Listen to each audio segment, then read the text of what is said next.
If you work in digital PR, you will likely have read one of Rob Waugh's articles recently.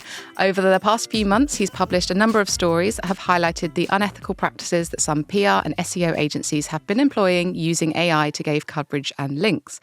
We wanted to get him on the pod to hear about how he came to these stories and what he thinks about the impact of AI in journalism. Welcome, Rob.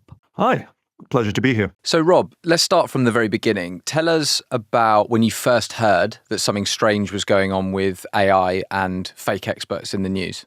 Well, weirdly, the first inkling I had was actually I was doing some work for a marketing agency in Spain, and we got a guest blogger where as soon as I saw the profile, I just thought, this is weird. This person isn't real. That's an AI face. And there's no social media profile. The other people there were going, oh, no, it's fine. We'll run a blog. And I said, this person isn't real. It's really weird. And then that had kind of primed the pump, as it were. And so in April last year, I sent out a request for somebody to talk about the psychological impact of cybercrime, and I needed somebody who was a psychologist to answer it. And I got this psychologist, but the only work experience she listed was working for a sex toy company. And I was writing this for the Telegraph, so obviously I thought if I mention the sex toy company, we're going to have some sort of old colonel having a heart attack into his cornflakes on Sunday morning. So I thought, okay, I better find out, where does she practice psychology? I'll mention some other job that she does. And then as soon as I started looking, I just thought the alarm bells rang. I just thought this person isn't real. The picture didn't really look like an Oxford educated psychologist. It looked like somebody who was like barely out of their teens, and the profile was just really strange, and she had no trace online. And then when I started looking, I was like, it's really weird. Her only jobs are drop shipping sex toys and selling CBD vapes, and that's all she's done. That's her profile online. And at that point I realized that she was just fake person. And then I looked back at the copy and I was like, this is done with ChatGPT. It had all the things and weirdly capitalized subheads inserted into the copy for no reason and stuff like that. I thought, wow. And that's when I sort of, at that point, I sort of pitched the story to Press Gazette. And then once I'd seen a couple more, I did the trend piece about a year later. Do you think when you wrote that first story, did that come as a surprise to a lot of people? Or is it actually something that you think everyone was like, oh, I knew that was happening and I just needed this article to confirm that it was happening to a lot of other people? I think that by that point, a lot of journalists had experienced being sent copy that had been generated with ChatGPT. Because I think, it's not like I'm blaming PRs for this, because I think that what will happen is you'll ask the client to do something, they'll use ChatGPT quietly in the background and then send it over. And if it's an urgent request, that's obviously going to happen. But I think what people were surprised by was the fact that there are commenters who actually don't exist. I think that when I sort of first started talking about this on LinkedIn, a lot of people, weren't aware that this was happening at all, and also didn't really understand why people might do it. So why is it that people are doing it, do you think? Like, what's the real reason behind it as you've been exploring it in your articles? Well, the reasons, it's SEO, basically. So You have got a bunch of sort of pretty, the funny thing is I've talked to some SEO people, and a lot of them just talk about it in this really weird way. They don't even seem to consider the ethics of it. It's just good SEO practice. And the SEO, what they're hoping to get is, in their ideal world, they're hoping to get backlinks. Mm-hmm. But even if not, they're just hoping to get mentions of their company to sort of boost their profile. Because one of Google's tries to claim this isn't a ranking factor for websites, but it's EEAT is experience, expertise, authoritativeness, and trustworthiness, which means that sites can gain ranking by having an expert who talks on their behalf about the subjects on the site. Now, I spoke to an SEO person who had made a very controversial speech advocating that, saying that it is possible to boost your SEO ranking by creating fake experts. And she said that, a lot of companies are stuck in a pretty difficult position because, they want to boost their search rankings. But, let's say you're a casino company or you're a sex toy company. It's pretty hard to get that expert placed into media. But if you create a fake expert who's affiliated to your company and then jump on every journalist request that comes out, you can get enough hits that it significantly boosts your search rankings. And as we all know, if you're talking about appearing in those first Google results, it can make the difference between you making millions and you making nothing. Yeah, it's why I would like to say that digital PR and the type of PR that we practice is ethical and we don't do any of these dodgy practices. But the reason that digital PR is such a lucrative industry is because, just like you said, it is very valuable to rank highly in Google, and digital PR can often lead to that. You can see why it's lucrative and it's a good time-saving, easy measure. And like you say, that the ethical considerations aren't thought about. To just be really kind of simplistic, what in your mind are the ethical implications? So when you were explaining to that SEO, well, like ethically, the reason we don't do this is X. Like, what is the kind of response that you would have to someone who says, well, why does it matter? The internet is sort of being poisoned by AI slop. I think we all see it all around us. And for any publication, you want your value, you want it to be that you bring people real stuff, real expertise, real experts, and that is something that journalists and PRs should be working together to achieve. It is, you've got a great expert, get them into the newspaper or the podcast or whatever it is, and then let them share their expertise. I mean, the thing is that, and beyond just telling the truth, I mean, giving made up psychological advice, even if it is made up by ChatGPT, is dangerous. If it's in a publication that's read by 200 million people a month, if you give bad made up psychological advice, it is, I think it's a sort of staggeringly unethical thing to do.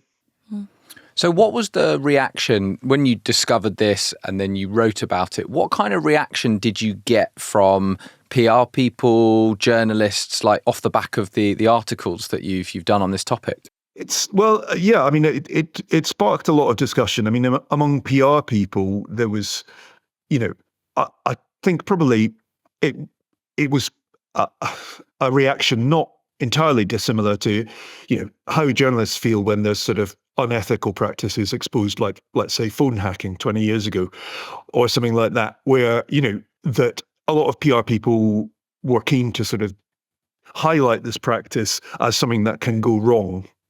And, and what can go wrong when SEO people muscle into what is traditionally PR territory.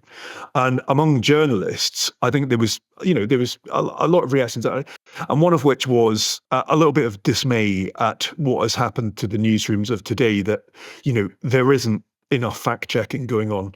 I mean, the psychologist who I got sent the comment from, it was blatantly obvious to me as soon as I started looking at it that there was something really weird going on there. And when I started looking at it, I didn't fully understand I came to understand the reason that she existed in the SEO angle. And for journalists, I think, I'm getting on a bit, and, I've seen newsrooms change a lot in the Jesus Christ, I suddenly realized it's approaching 30 years that I've been doing this. And I've seen newsrooms, go from places where, full of hundreds of people to much more stripped down operations where the expectation is for people to crank out story after story. And, and that means that people cut corners, they, forget to do the checks and stuff like that. And, I think among journalists, there's a lot of dismay around the fact that, we're in a world where there's just, endless quotas of stories that have to be got out. And that means that people fall for this kind of stuff. Did you get any insight about what may have happened to the people who sourced these fake people in their articles? Like, do you have any insight of what maybe the editors or the owners of the kind of newspapers or people who are running the newsrooms, did you get any sense of what kind of happened after this was shown to be false?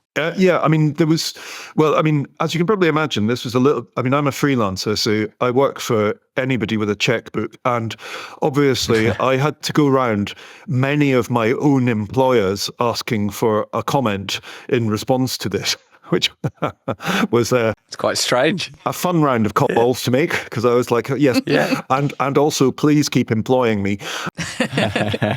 But I know that at several major news groups, I know that, I heard that the Telegraph sent round to feature journalists, they sent round a thing saying, please check your sources, verify.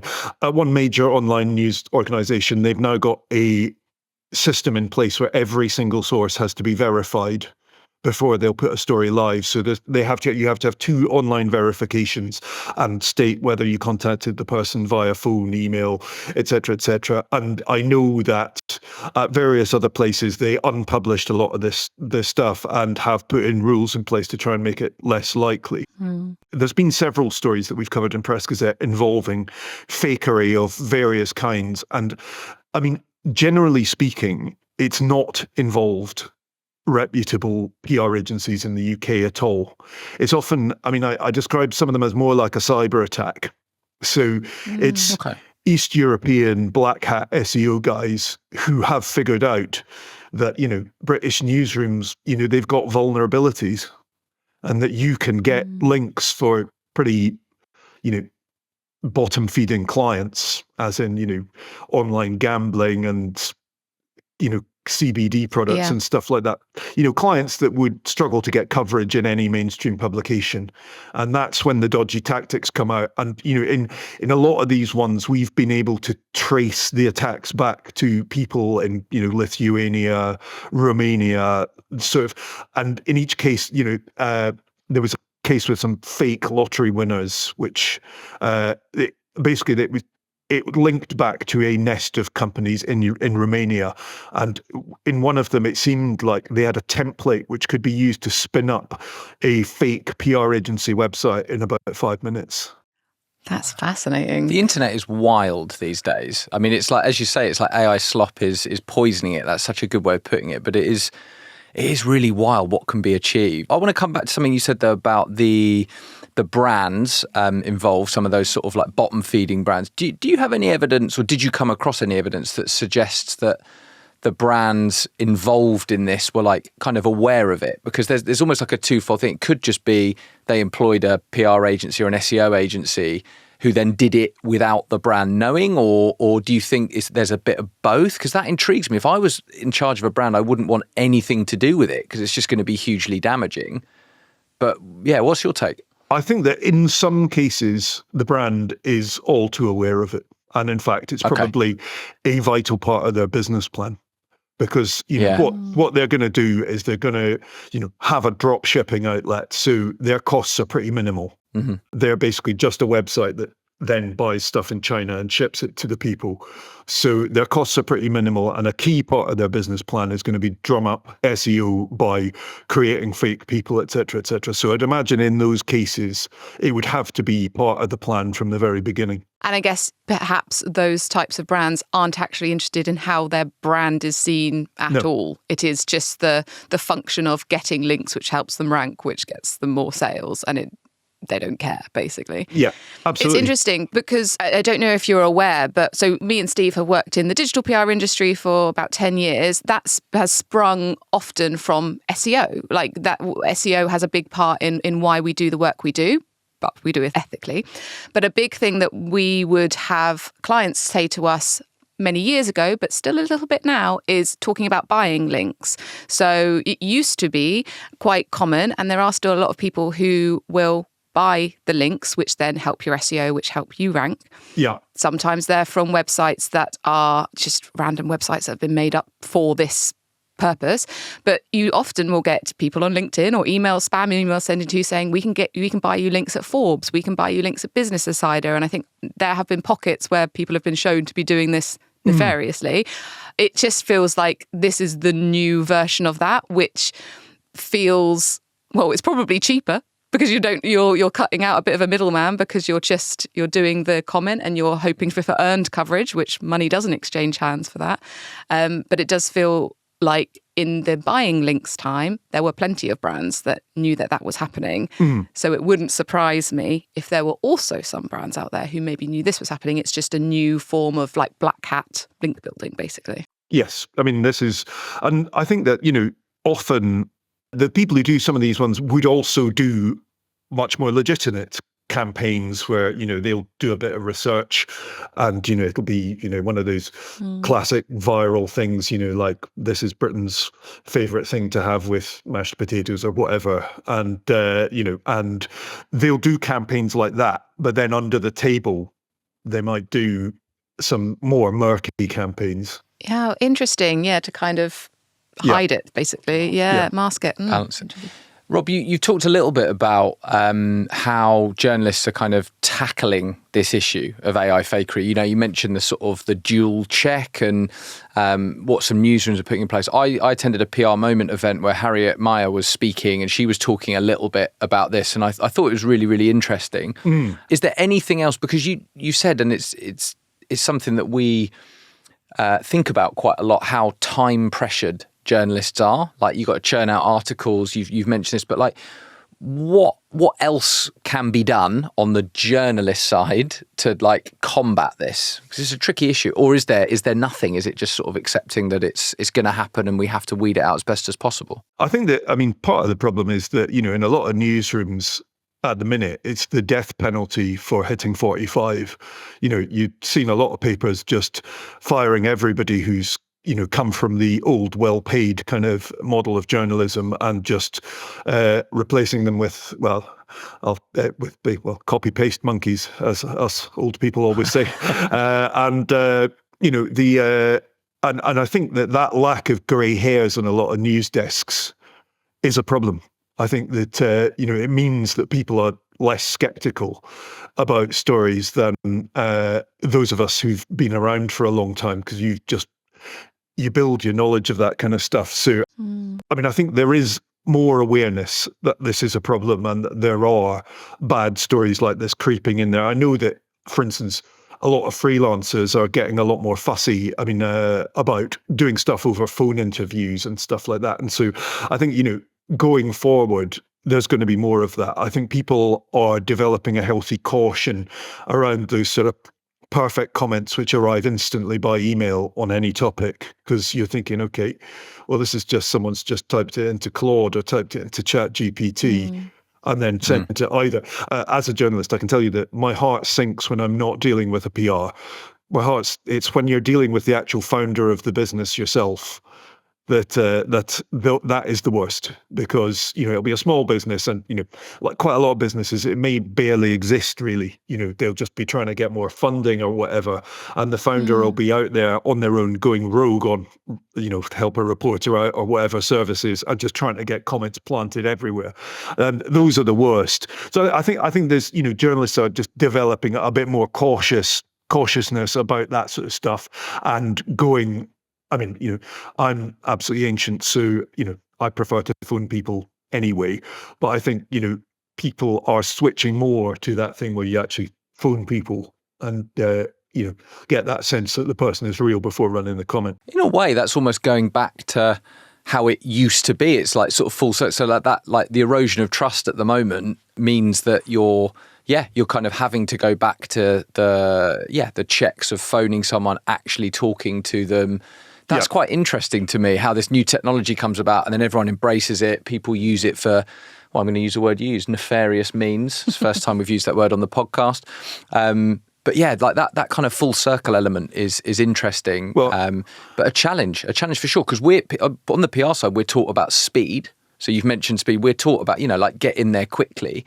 Oh, yeah. But there's that element of like, well, if you're replying instantly, then obviously it's been given no thought, because, you need some thought. A PR might draft it for someone, but it needs checking and it shouldn't be instant. So, yeah, journalists will weed that out and know, surely. But then they're time pressured. But journalists, journalists are aware that, let's say you're a cybersecurity brand, you're going to have a bunch of pre-written commentary on a variety of topics.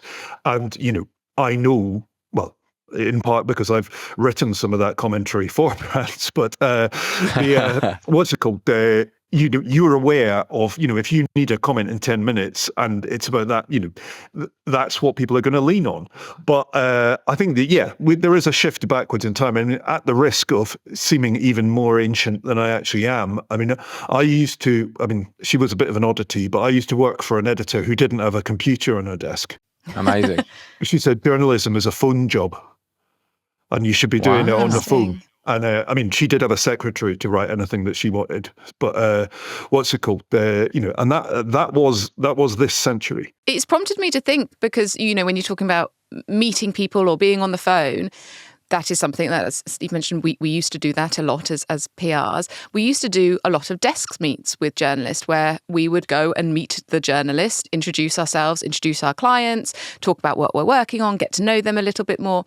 You would think if you did that it would be quite explosive to then ruin that relationship that you spent some time working on by sending them fake quotes. I feel like that kind of meeting someone in person maybe gives you a bit more reason to behave better, and it's in your interest to behave better. But that's something we do not do anymore because, like Steve said, journalists are time pressured, so we are time pressured, and it's just dropped out. So I feel like, I still pitch to journalists and I still get coverage from that. I would say that is always on the basis of the story and not because I'm like, oh, well, I know so-and-so from way back. We catch up now and again and coffee because neither of us have the time. But perhaps going forward, that is something which is going to build that trust and mean that when that journalist is looking for comments, they go to more trusted sources, people that they know, that they've met. Yeah, that's definitely the case. For instance, when I'm working for one employer who's changed their policy on sources, I go to a PR agency that I have worked with since the 90s, and I know that they cover a particular tech topic and always have experts on it. And I know that they will not be doing any sort of jiggery pokery. I think that, desk visits are very much a thing of the past. Editors were pretty impatient with them even 20 years ago, I think. But within every newspaper, you've always got the sort of management layer who never actually leave the office. And they're like, Jesus Christ, he's going to get lunch on my dollar. So even although that is often how you used to get stories, it's just a question of trust. Like I say, I have doubled down on PR people who I trust, agencies that I know I can trust, because, if you cast out a response source, it adds this extra bit of work where you're thinking, okay, is this person real? Are they talking about something they're actually an expert in? And is this commentary by them or by them typing your questions into ChatGPT? Yeah.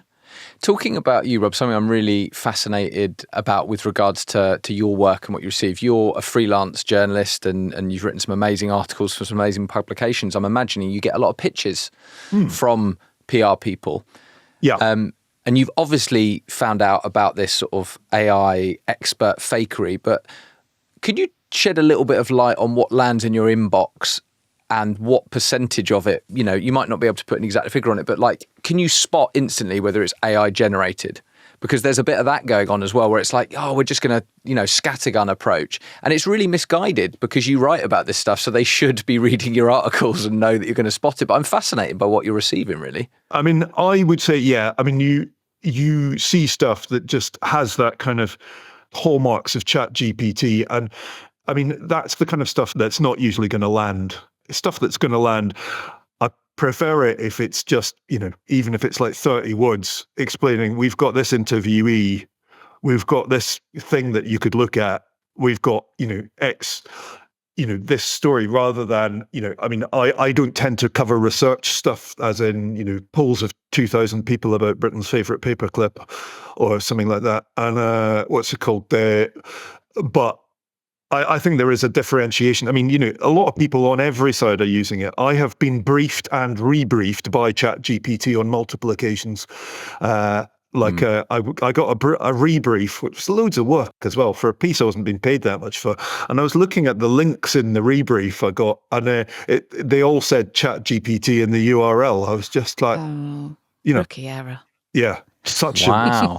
such a rookie error. And I was a pretty senior journalist sent me that, and I was just like, that is going to take up an hour of my time, and you haven't even done it yourself. So there's a lot of it on all sides, I think. Yeah, we should drop that survey on Britain's favourite paper clip write that down. as well. Cull that one. When it comes to the future, how do you feel about it from both the journalism side, but also, how you see PRs working with journalists? Do you think it's going to get worse before it gets better? Yeah, I think it's going to. I think it's going to get worse because it's a high value thing, and media is a soft target. So you're going to see unscrupulous people using this sort of tactic a lot. But I also think at the same time, it's a huge business opportunity, because I think that being able to supply real and verified experts is something that's enormously valuable. And I mean, I think that obviously, as we all know, media is in an enormous time of change at the minute, a sort of slightly apocalyptic time with the arrival of stuff like AI summaries and Google AI mode, which is kind of threatening the entire online publishing model that we've had for 30 years. So I think there's a huge amount of uncertainty about how media is going to operate, generally speaking, going forward. But I think that being able to be the company that really nails the business model of how you provide real authenticated experts on tap very rapidly to sort of meet the demands of today's news cycle, I think that's an absolutely enormous business opportunity for somebody, whether they're a PR agency or a response service or whatever, or something in between, something we haven't seen yet. Yeah, because I think while links are still important when it comes to ranking, there is, I feel at least, no harm in getting that as long as you are providing the other side of the deal, which is a genuine expert who is reliable and providing something interesting and useful to a journalist. Like, I think the two can combine. Like, people, brands have been getting brand mentions from the beginning of PR. And experts have been being paid by brands since the dawn of time to sort of, there's like a couple who've been doing it for so long. You're just like, oh my God, it's him. He's attached to, he's talking to about what now? And, if you are the kind of expert who can be funny, be interesting and supply relevant commentary on, anything relating to like homes or gardens or whatever, cooking or whatever it is, then that's a good business model for you. And it's a good business model for the brands who want to pay you, basically. And how would you suggest starting that relationship? Because once you've got it solidified, great, you can just fly. But how, if you want to put yourself across as this reliable source of experts and you're a PR, how do you start that with a journalist? I just think be very clear and honest about what can be delivered and your relationship with the client. Because I think the thing that really, obviously we all know it's a complicated thing with sign off and everything like that. But I think the thing that journalists dislike the most is being told you can get something and then you can't. And so I think that being extremely upfront, I can provide either a person on the phone or written commentary to meet all your questions by X time. Being very upfront and communicating clearly about what you can provide is the easiest way into a journalist's heart. Nice. Not that I want to sketch out a business plan with you now, Rob, but I'm just going to come back to one of your points about, I think I agree, there's a big opportunity if someone can do this kind of proper verified experts, kind of on tap quickly. And I'm probably being quite simple, but it almost doesn't feel like it should be that difficult. There's services out there that are kind of being gamed.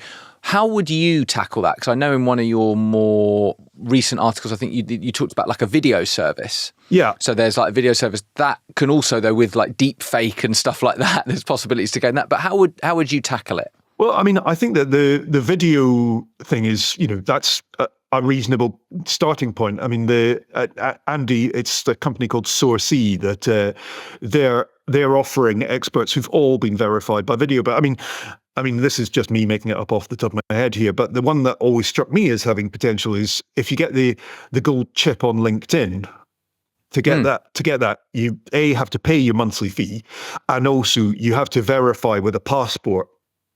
So it scans the passport through the NFC chip on your phone, and only I'd like to say I've got the gold chip.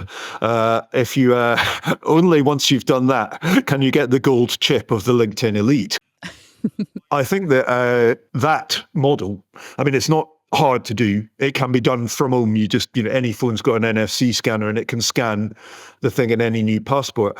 And, that is instantly something that is a layer of verification that would have ruled out, the fake experts who I dealt with, because, they are not who they say they are, or there is just simply no person who is like that. That seems like a very good piece of, technology that already exists, verification that already exists, that doesn't seem to be currently linked up to this aspect. Low cost, easy to use, and you can, you must be able to trust it because I can log into my tax account using the same method. So have we just solved the issue? I say we, it's more you, Rob. I'm not going to take credit for that, but I think we may have just cracked it. It's done. Tick. Wow. Talking about AI mode, which you referenced. So we obviously keep a close eye on it, working in the digital PR industry, the search marketing industry. Recently introduced, there's a concern amongst publishers, and I think rightly, it's going to kill traffic to their sites. What are your thoughts on it as a freelance journalist? It's it is going to change the current model, right? Oh yeah, absolutely.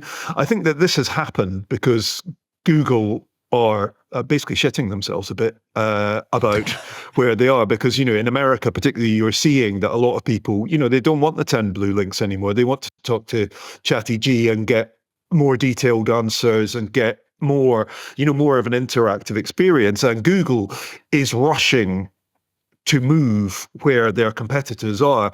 But obviously Google, as well as publishers, relies on the traditional model, which is that search engines index your site, and then they send you traffic, and you monetize that in various different ways, like either subscriptions or advertising or whatever. And where we are at the minute is, I think that Google is being, well, to put it mildly, a little disingenuous about the effects of AI mode, because they're making it very hard to see its effects on traffic. But I think there's a lot of evidence emerging that the effect on traffic is apocalyptic. And I think that, something's got to give in this situation. And after several decades, media organizations don't trust Google. They don't trust big tech generally, because when you do trust them, you end up sort of building your business model on something that just completely shifts.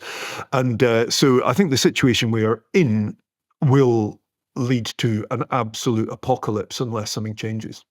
But I think probably because Google depends on the revenue, something will change.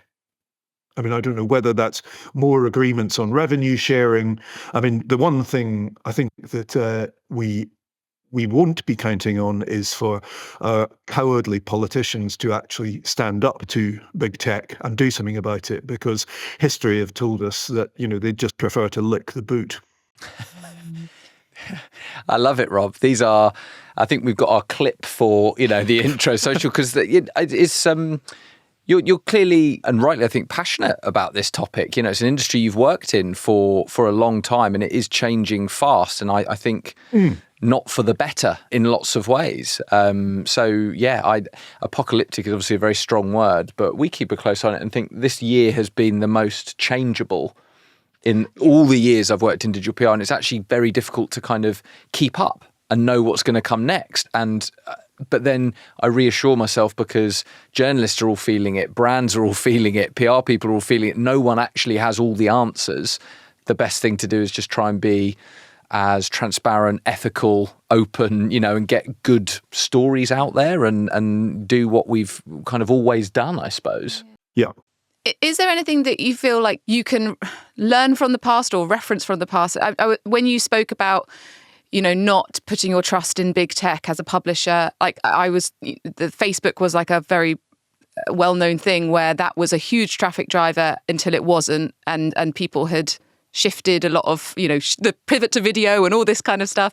Are there things where this has happened in the past where there can be some learnings, or is it just a bit, oh, here comes the next thing that we have to deal with? I think that, that pivot to video, I remember, the crazy thing about that was I was working in various online newspapers. I'm freelance, so I'm usually working a few places at once, but I was working the insane thing was that Facebook were coming in and giving us lessons in how to rank in their video stuff, while at the same time taking about I can't remember what it was at that point, 97p in the pound in ad revenue. So, at the time I remember saying to people, and this is insane, it's like a mugger coming into your office and teaching you how to hand over your wallet. I think that the lesson that people have drawn from this is that, being near big tech is like being near an unshielded nuclear reactor. It's just corrosive to everything that is around it, and you have to defend yourself as best you can, because it's like the fox and the scorpion. When the fox is swimming across the river with the scorpion on its back, and it just stings the fox because it's in a scorpion's nature to sting. And I think it's in big tech's nature to destroy everything around it. Saying all of that, very interested to know, because we use AI and, ChatGPT, various things. How do you use it, if at all? I use it constantly. I find it absolutely fascinating. I wrote a history of AI a couple of years ago, and I'm in hopes to write another one shortly. And I find the technology absolutely fascinating. I use it constantly for research. I think as a freelancer, you have to get to grips with sometimes extremely technical and abstruse copy topics very, very rapidly. I use it for that constantly. I use Perplexity and ChatGPT over Google when I'm attempting to get to grips with a topic every single time. I never use it for live copy because I don't think it's good enough. Interesting. I think that the problem is that once you start to lean on it at all for that, you lean on it all the way. And I think that it's a key problem. I literally don't let it anywhere near live copy. Like I won't, for instance, do a draft with ChatGPT, then write my own version, because I just think that as soon as you're leaning on it, all the bits in your brain that come up with those good ideas just switch off. But I'm an enthusiastic user and fascinated by it. And I'm interested to see, because the image editing one's got so much better over the last couple of years, and I'm fascinated to see that same process happen with video and with other sort of forms of delivering information. So, I think it's a fascinating technology. Sadly, it's being delivered by the same sort of murky bunch of massive Silicon Valley companies. That's their main raison d'etre, is to relocate as much of the world's wealth as possible into the pockets of a tiny number of billionaires. There's that film that's just come out. I haven't seen it yet, but someone was telling me about it. Mountain Head. Have you seen this with Steve Carell, which is based on these kind of tech bros, like your big tech bros. And I find it fascinating. They genuinely think they're kind of saving the world. Oh, yeah. Like they're doing this really worthy thing. And that fascinates me. It's like, well, it's all okay, no matter the murkiness, because we'll cure cancer. We'll do, it'll do this. And it's like, well, that's not your goal, is it? That's the thing. It's not the goal. It's to make money. Yes, absolutely, 100%. And I think, with the Trump administration, you've seen they've sort of decloaked a bit, and you've actually seen them from what they are, which is that they are perfectly willing to destroy society if it makes them more money, and that. The reason that they're prepared to do that is they're prepared to destabilize countries around the world. They're prepared to destroy entire industries, because the only thing they're afraid of is regulation. And unfortunately, the politicians we have won't take that step. And on that cheery note, we can wrap up our podcast here, which has been one of my favourites, I really must say, because it is so fascinating to hear about all the work that you've been doing, your opinions on everything, very, very interesting. Should we be expecting any more articles from you around these subjects of kind of shady PR, SEO expert practices? You certainly should. There's another couple in the pipeline, and hopefully the next one's going to be a banger. Exciting. The next installment. Great. So, Rob, just to completely wrap up, like, what's the best way of people following you? Obviously, you write for various publications, but your LinkedIn, if like you'd post most things on there, I guess. Yeah. Yeah. I mean, I sort of missed the boat with Twitter, and then when LinkedIn started to be a bit more of a thing, I thought I'm going to be a bit more of a LinkedIn guy. So yeah, come and follow me on LinkedIn. It'll be fun. And am I right in assuming that you might, if people want to be kind of whistleblowers from within their own industry, I'm assuming you'd be interested to hear from them? Oh, yeah. Always interested. Excellent. So if you want to be a whistleblower or follow Rob's upcoming articles, do follow Rob on LinkedIn. It's been an absolute pleasure. Thank you so much for your time, Rob. Excellent. Really enjoyed it.